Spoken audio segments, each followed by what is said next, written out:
اور یوں ہی آپ لحاف سے الگ تھلگ یوں ہی آپ بیٹھے رہے کھن میں اور اپنا وظیفہ آپ جاری رکھیں. اللہ غور کرنے کا مقام ہے کہ خواجہ صاحب رحمت اللہ تعالی علیہ ایک بے زبان جیسے جانور بلی کو بھی تکلیف نہیں دے رہے ہیں. اور ہم لوگ کیا ہیں؟ ہم تو صاحب انسانوں کو تکلیف دے رہے ہیں. ہمارا حال کیا ہے؟ میں کہتا ہوں کہ اگر کسی کا دکھ دور نہیں کر سکتے ہو, کسی کی تکلیف دور نہیں کر سکتے ہو, تو کسی کو تکلیف نہ دو نا. اگر آپ کسی کا دکھ درد ختم نہیں کر سکتے ہو تو کسی کو دکھ درد نہ دو, کسی کو تکلیف نہ دو. یہ وہ ہیں جن کا عرس منایا جا رہا ہے اور جنہوں نے لوگوں کو تکلیفیں دی ہیں, وہ بھی یہاں مر کر پہنچے. ان کا سگا کوئی ان کی قبر پہ نہیں پہنچتا. جو لوگوں کو تکلیف پہنچائی جنہوں نے, انہیں کوئی پوچھنے والا نہیں. اللہ نے انہیں بھی مٹا دیا, ان کے نام و نشان کو بھی مٹا دیا. اور جنہوں نے خدمت خلق کی ہے, جنہوں نے خدمت خلق کی ہے, اللہ نے انہیں کیسی عزتیں اور شانیں عطا فرمائی. آج ان کا ذکر ہو رہا ہے, ہر طرف ان کا ذکر ہو رہا ہے. خواجہ صاحب رحمت اللہ تعالی علیہ کی زندگی کا ایک پہلو آپ نے سن لیا, خدمت خلق. ہم میں یہ جذبہ ہونا چاہیے, شوق ہونا چاہیے. اخیر میں خواجہ صاحب کی کرامت, مشہور کرامت سنا کر میں اپنی گفتگو ختم کر رہا ہوں, کیونکہ کافی لوگ ہیں, ناظرین حضرات بھی بیٹھے ہیں. ہاں, ان سے بھی آپ کو فیضیاب ہونا ہے. صرف مشہور کرامت خواجہ صاحب, کیا شان اور کیا عظمت ہے.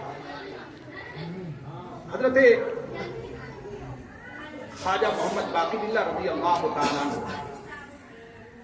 ایک بار ایسا ہوا, رات کے وقت میں مہمان آئے اور مہمان کھانے میں کھانا ہو گیا تھا ختم, بے وقت آ گئے مہمان. جب مہمان آ گئے بے وقت اور کھانا ختم, تو آپ نے نان بھائی کو یاد فرمایا, بلایا کہ مہمان آ گئے ہیں اور کھانا تو ختم ہو گیا ہے. تو نان بھائی بڑا عقیدت مند تھا, ان کا بھی آستانہ ہی ہے مزار شریف. نام ان کا حضرت حسن ہے. اور خواجہ صاحب رحمت اللہ تعالی علیہ ایک تحقیق کے مطابق آپ حسنی سید ہیں, ایک تحقیق کے مطابق آپ حسنی سید ہیں, اور ایک تحقیق کے مطابق کہ آپ فاروقی ہیں. بہرحال میں عرض کر رہا تھا, جو نان بھائی تھا ان کا نام حسن تھا. انہوں نے عرض کیا, حضور آپ پریشان نہ ہوں, آپ پریشان نہ ہوں, میں انتظام کرتا ہوں. انہوں نے جلدی جلدی گرم گرم کھانا تیار کیا اور مہمانوں کی ضیافت کی. مہمان کھانا کھا لیے. خواجہ صاحب کے مہمان جب شکم شیر ہو گئے, سیراب ہو گئے, تو خواجہ صاحب خوش ہو گئے.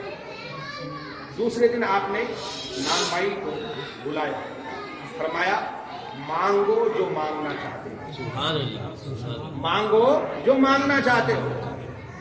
اب یہاں سے عقیدے کا مسئلہ بھی حل ہو رہا ہے.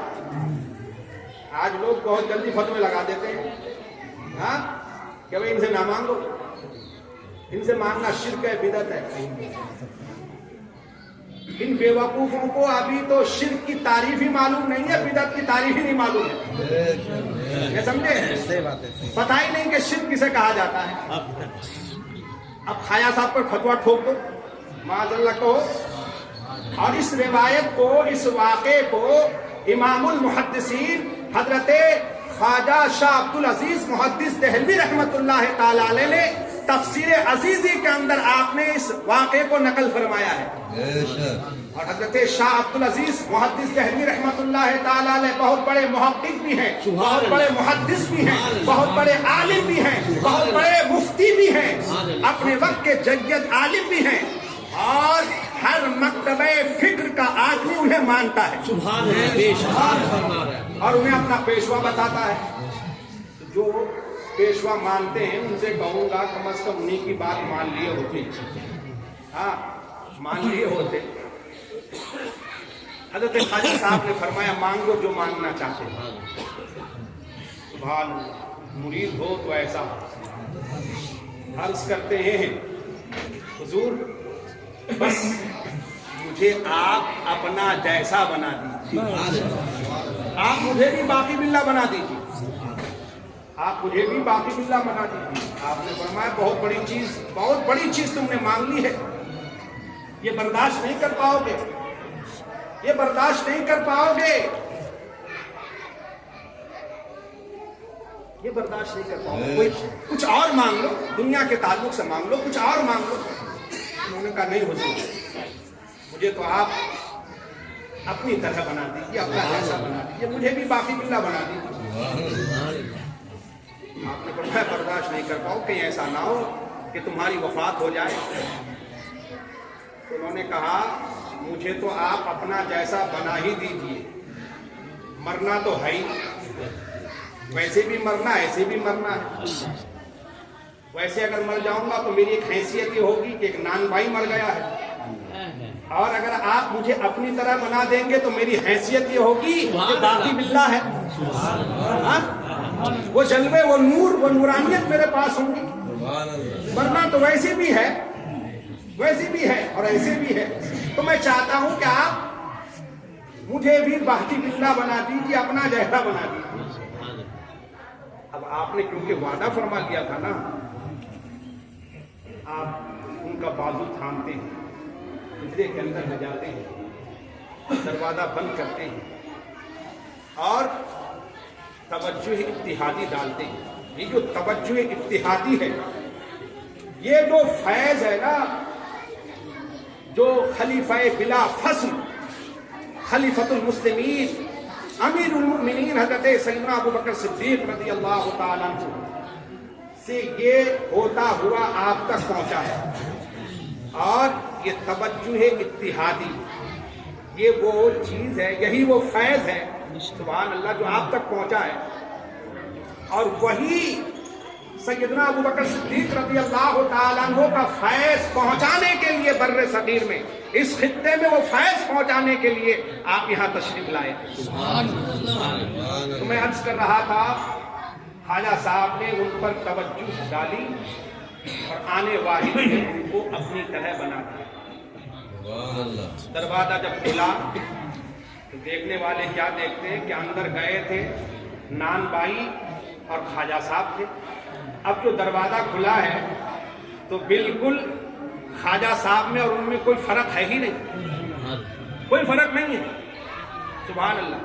جیسی ان کی ناک ویسی ان کی ناک, جیسی ان کی آنکھیں ویسی ان کی آنکھیں, جیسے ان کا چہرہ ویسے ان کا چہرہ, جیسے ان کے رخساروں پر جلوے نورانیت کے ویسے ان کے رخساروں پر جلوے ہیں. سبحان اللہ. فرق صرف اتنا تھا کہ خواجہ باقی باللہ رضی اللہ تعالی عنہ ہوش و حواس میں تھے اور نان بائی جو ہے وہ بے ہوش پڑے ہوئے تھے. صرف اتنا فرق تھا. چند دن وہ بقید حیات رہے. خواجہ صاحب نے پہلے ہی فرما دیا تھا کہ تم برداشت نہیں کر پاؤ گے. اس کے بعد ان کا وصال ہو گیا. سبحان اللہ. توجہ اتحادی میں عرض کر رہا تھا, میں اس پر اپنی گفتگو ختم کر رہا ہوں.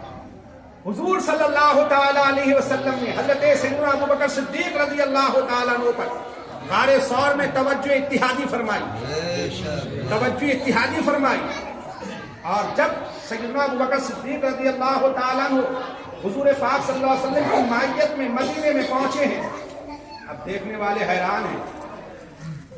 اور حضرت ابوبکر صدیق فرماتے ہیں کہ حال یہ تھا کہ جو بھی ملنے کے لیے آ رہا ہے پہلے مجھ سے ہی مل رہے. تو میں سمجھ گیا کہ ان کے دل میں وہم پیدا ہو رہا ہے, یہ مجھے حضور سمجھ رہے ہیں بلکہ آقا وہ ہے, میں غلام ہوں. تو فوراً کرتے کیا ہے, آپ کے پاس جو چادر تھی نا, وہ چادر آپ نے یوں کھینچی اور اسے چادر کو آپ تن دیتے ہیں, اور یوں چادر کھینچ کر کے دھوپ سے بچانے کے لیے نہیں بلکہ یہ دکھانے کے لیے کہ چادر تن کر جو کھڑے ہیں وہ غلام ہیں اور جو چادر کے سائے میں ہیں وہ آقا ہیں, وہ آقا ہیں. تو وہ جو حضرت ابوبکر صدیق رضی اللہ تعالیٰ عنہ کے چہرے پر جو جلوے تھے حضور کے, وہ توجہ اتحادی کے جلوے تھے, توجہ اتحادی کے جلوے تھے. تو میں عرض کر رہا تھا وہ فیض سبحان اللہ تو حضرت سیدنا ابوبکر صدیق رضی اللہ تعالیٰ عنہ وصال کے بعد سبحان اللہ یارے غارے مزار بھی بنے، سبحان اللہ، یارے غار بھی ہے اور یارے مزار بھی ہے، سبحان اللہ۔ حضرت خواجہ حسن سرکار کو دیکھ لیں، سبحان اللہ، نان بائی تھے، سبحان اللہ، کیا توجہ آپ نے فرمائی خواجہ صاحب نے ان پر کہ سبحان اللہ حضرت کے پہلو میں وہ آرام کر رہے ہیں، سبحان اللہ۔ تو یہ ہے بات، تو میں عرض کر رہا تھا کہ خواجہ صاحب کی بہت بڑی شان ہے، بڑی عظمتیں ہیں۔ اللہ تبارک و تعالیٰ اس طرح کی فیوز و برکات سے ہمیں یہاں بھی اور مرنے کے بعد وہاں بھی خوب خوب فیضیاب فرمائے۔ ہمیشہ یہ دعا کیجیے جب جب ان آستانوں پہ آئیں، ان سے خصوصی طور پر یہ بھیک مانگیں، سرکار دعا کر دیں کہ اللہ ہمیں ایمان پر، دین پر استقامت عطا فرمائے۔ ہم تو یہی بھیک مانگنے آئے ہیں، یہ بھیک پہلے لو، آپ دنیا جہان کو بعد میں مانگنا۔ آج کل لوگ مطلب سے مزاروں پہ آتے ہیں، سمجھے، جو اصل چیز ہے وہ بھولے بیٹھے ہیں۔ دنیا تو تمہیں ملنی ہی ہے جو اللہ نے مقدر میں لکھی ہے، کوئی چھین نہیں سکتا۔ مال تو تمہیں ملنا ہی ہے جو اللہ نے مقدر کر دیا ہے، وہ مال کوئی چھین نہیں سکتا ہے، کوئی روک نہیں سکتا ہے۔ ان آستانوں پہ آ کر مال و دولت نہ مانگو، یہاں مانگنا ہے تو ایمان کی بھیک مانگو اور عرض کرو کہ آپ نظر کرم فرمائیں کہ اللہ مجھے ایمان پر قائم رکھے اور ایمان ہی پر میرا خاتمہ اور مرتے وقت میرا ایمان شیطان برباد نہ کرے۔ یہ خصوصی طور پر یہ بھیک مانگا کرے۔ میں حضرت سے عرض کرتا ہوں حضور ہم سب آپ کی چوکھٹ پر حاضر ہیں، ہم گنہگاروں پر خصوصی نگاہ کرم فرمائیں، ہم سب کے لیے دعا فرمائیں، بار بار اپنی چوکھٹ پر حاضری کا موقع عنایت فرمائیں۔ اللہ تعالیٰ ان جملوں کو قبول فرمائے، حضرت کے فیوز و برکات سے دونوں جہان میں ہمیں اور آپ کو فیضیاب فرمائے۔ وآخر دعوانا الحمدللہ رب العالمین، استغفر اللہ ربی من کل ذنب واتوب الیہ، اشہد ان لا الہ الا اللہ وحدہ لا شریک لہ واشہد ان محمدا عبدہ ورسولہ۔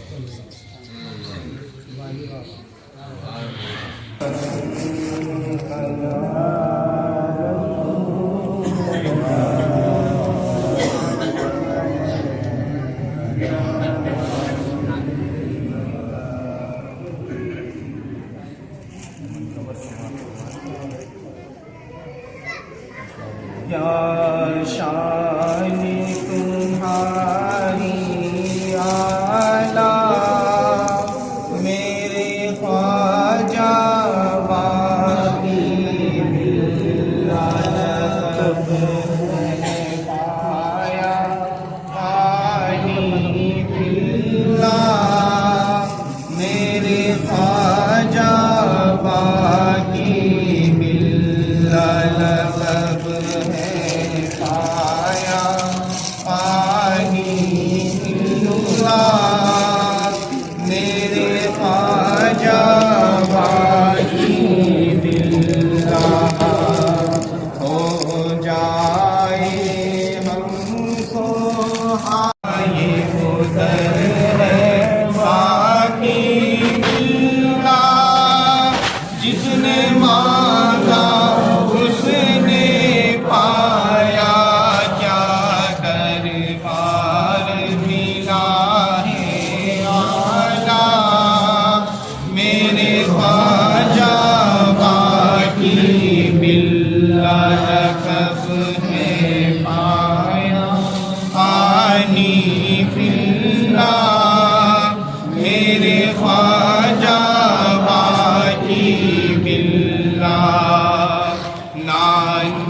اپنے پیر کا دے دو صدقہ میرے خواجہ باقی باللہ لقب ہے پایا پانی فی اللہ میرے خواجہ باقی باللہ نماز جنازہ اپنی پڑھائی نقاب اٹھا کے بقا دکھلائی نماز جنازہ اپنی پڑھائی نقاب اٹھا کے بقا دکھلائی کیسی بقا ہے ماشاء اللہ میرے خواجہ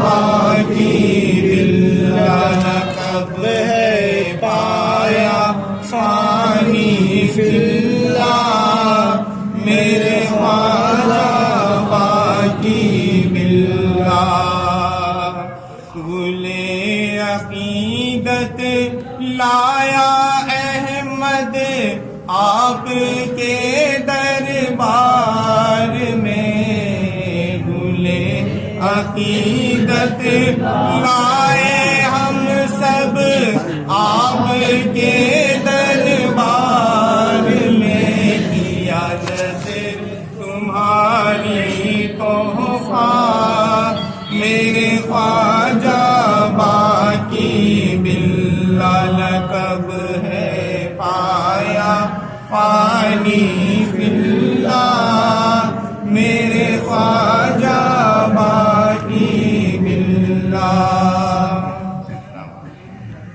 منع کر دیا تم سے مان لو